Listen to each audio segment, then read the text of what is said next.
Hi, I'm Lynn from MOO Food, and this is going to be first in a series of videos that I'll be doing on cooking with seasonal veg, preserving and cooking with forage foods.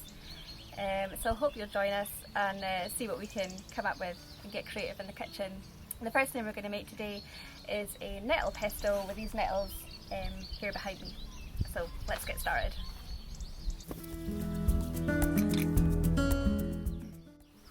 Obviously the first thing to do when you're harvesting nettles is to make sure you don't get stung. So make sure you're wearing some tough gloves, long sleeves, and try not to fall in, which is more to myself than to anyone else. You want to pick the nettles when they're really young, so about this kind of size or even smaller. You don't want to get them when they're too tall, and then when you're going to seed, they're not going to be any good at that point. So this is kind of what type of thing you're looking for.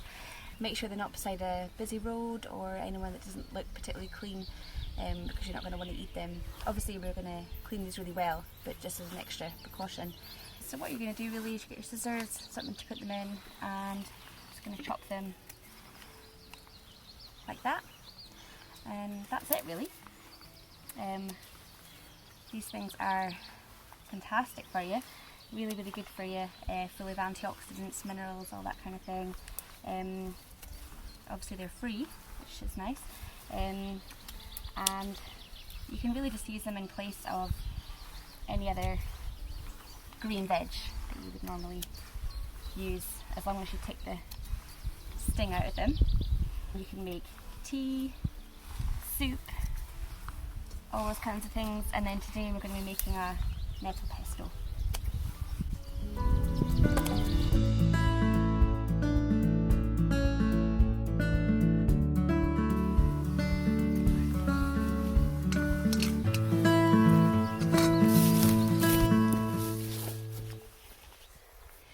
So here we have our ingredients for our nettle pesto. We've got our freshly picked nettles, and if you don't have any nettles growing near you at the moment, you could use any kind of herb instead of that. Just try it and experiment and see what happens. You could also try things like kale and any other greenery that you can substitute the nettles for. It'll be a similar kind of recipe. I've got cashew nuts. I use these instead of pine nuts because they're cheaper, and I have them here. You could also use seeds in place of that. I've got some cheddar cheese here. Every other recipe sort of says parmesan normally or something like that, but again I have this at home and it's just cheaper. I've got garlic, lemon, oil, salt, and that's all ingredients. And we're going to be using today a food processor. If you don't have one of those, you could try it in a pestle and mortar, and if you don't have one of those at home, you could just trial it in a Ziploc bag and then bash it with a rolling pin or the back of a mug. Okay, let's get started.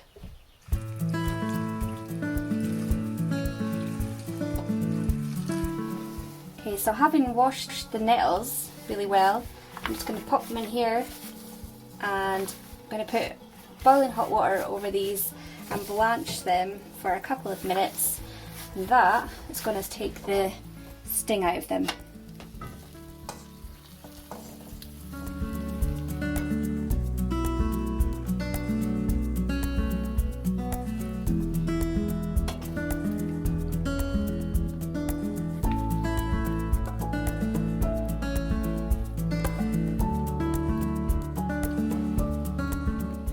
So now that your nettles have been blanched and the sting is going to be taken out of them, you're just going to take all of the leaves off and leave the stems, because you don't need those.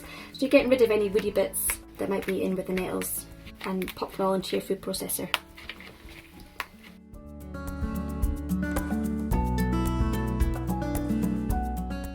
We've ended up with 2 cups of washed nettles here without their stems, and then we're going to add in zest of 1 lemon, 2 cloves of garlic chopped up, half a cup of cheese, there, half a cup of cashew nuts, juice of 1 lemon, a little bit of salt,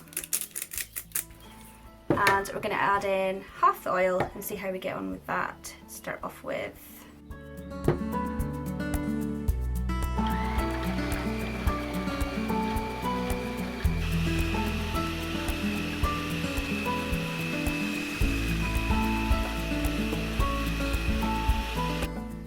that you've made your pesto, you can basically swap in and swap out whatever you want to. So you can change your nettles to something else, put in more or less cheese or no cheese at all, try a different nut or seed, and just see what happens. That's what pesto's all about. It's just trialing it, experimenting, and see what comes out the other side. And when you've made it, try it with pasta or on toast or a sandwich or anything at all. Again, it's all just about giving it a go. Thanks very much for watching, and we hope to see you back here next time.